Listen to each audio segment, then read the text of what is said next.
जो डरा देती है। याद आती है तो ऊंची इमारतें, उनसे टकराती हवाई जहाज, Osama bin Laden, George Bush वगैरह वगैरह। हम इस तारीख से डरते इसलिए हैं क्योंकि हमारा पॉइंट ऑफ रेफरेंस गलत है। 9/11 के नाम पर हमें वर्ल्ड ट्रेड सेंटर के धमाके तो सुनाई देते हैं, लेकिन विश्व शांति और हिंदू धर्म के सनातन संस्कृति को पश्चिम के पटल पर खोल देने वाली स्वामी विवेकानंद जी की अमृतवाणी सुनाई देती है।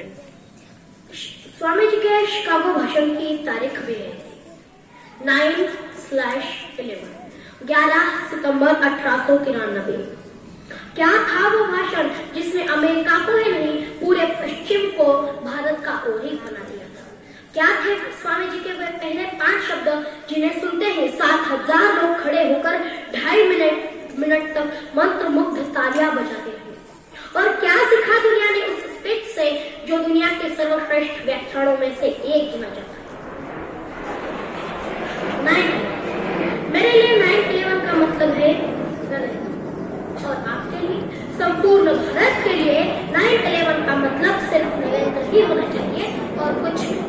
नरेंद्रनाथ दत्त, जिन्हें पूरा विश्व स्वामी विवेकानंद के नाम से जानता है और याद करता है। हमें भारतवासियों को 9/11 क्यों याद रखना चाहिए? क्योंकि उस दिन भारत के एक युवा सन्यासी ने पश्चिम के देशों के बड़े सूट-बूट वाले विद्वानों को बोना साबित किया था। 9/11 हमें इसलिए याद रखना चाहिए क्योंकि उस दिन सनातन धर्म के एक संदेशवाहक ने भारत को विश्व गुरु के रूप में पुनर्स्थापित किया था। तारीख 11 सितंबर 1893। जगह लेक मुशीबन के तट पर बसा हुआ अमेरिका का सबसे घने आबादी वाला शहर शिकागो।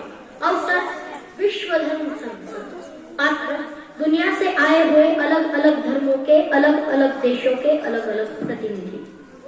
मौका तो था देश पर विचार विमर्श का, लेकिन दूसरों को छोटा और खुद को बड़ा समझने वाली पश्चिमी संस्कृति सैकड़ों विद्वानों के बीच बैठे हुए विवेकानंद का मजाक उड़ा रही थी।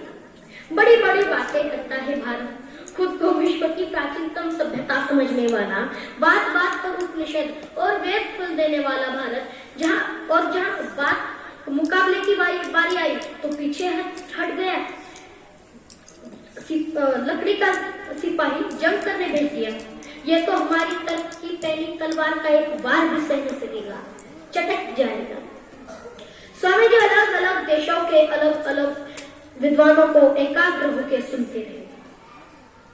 लोग अलग थे, धर्म अलग थे, लेकिन दावा सबका एक ही था, मेरे धर्म जैसा कोई धर्म नहीं, मेरे सिद्धांत जैसा कोई सिद्धांत नहीं, और मेरे वंश जैसा कोई वंश नहीं।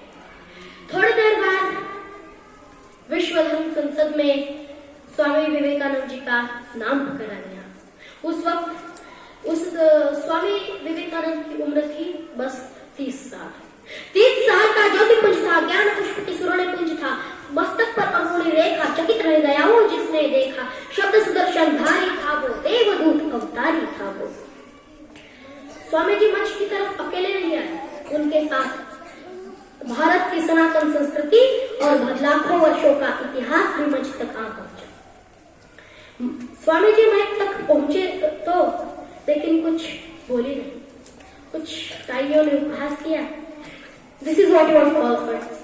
India has gone silent. Swami ji अब भी चुप थे, चारों तरफ नजर घुमाकर देख रहे थे। कुछ पल और गुजर गए, फिर स्वामी जी बोले, सिर्फ 5 शब्द बोले, और वही 5 शब्दों ने आने वाले 500 वर्षों के लिए पश्चिमी धरती पर सनातन सभ्यता का ध्वज गाड़ दिया। और वो 5 शब्द सुनने वालों के छाती पर ऐसे बढ़े कि 7,000 लोग खड़े होकर मंत्र मुग्ध तालियां बजाने लगे। बस स्वामी जी के शिकागो भाषण के वो 5 शब्द कैसे सुने, ध्यान से सुनिएगा। Sisters and brothers of America.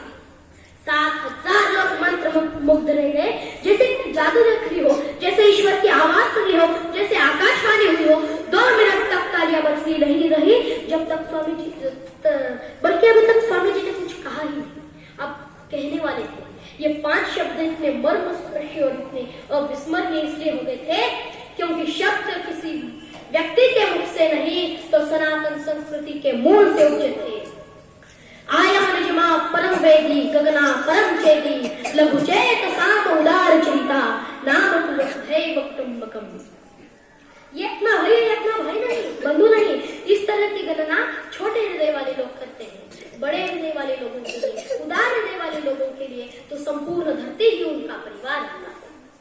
वसुधैव कुटुंबकम हमारी संस्कृति थी, है और रहनी चाहिए। हमारे लिए विश्व का हर व्यक्ति वही है जो स्वामी जी ने उस दिन कहा था, सिस्टर्स एंड ब्रदर्स। हमें तीसरी दुनिया वाले कहते रहे, ये पश्चिम वाले, उनकी मर्जी, लेकिन हमारे लिए तो दुनिया की तीसरी या दूसरी वो नहीं होती, सिर्फ एक होती है और उसमें सभी सिमट आते हैं। गोरे काले छोटे बड़े अमीर गरीब, पशु पक्षी नदियां सागर सभी, काले गोरे का भेद नहीं हर दिल से हमारा नाता है। काले गोरे का भेद नहीं हर दिल से हमारा नाता है और कुछ न आता हो हमको हमें प्यार निभाना आता है। जीते हैं किसी ने देश तो क्या, हमने तो दिलों को जीता है। जहाँ राम अभी तक नर में, नारी में अभी तक सीता है। इतनी ममता जहाँ नदियों को भी माँ कह के बुलाते हैं, इतना आदर पत्थर तो क्या इंसान तो क्या पत्थर भी पूजे जाते हैं। इस धरती में मैंने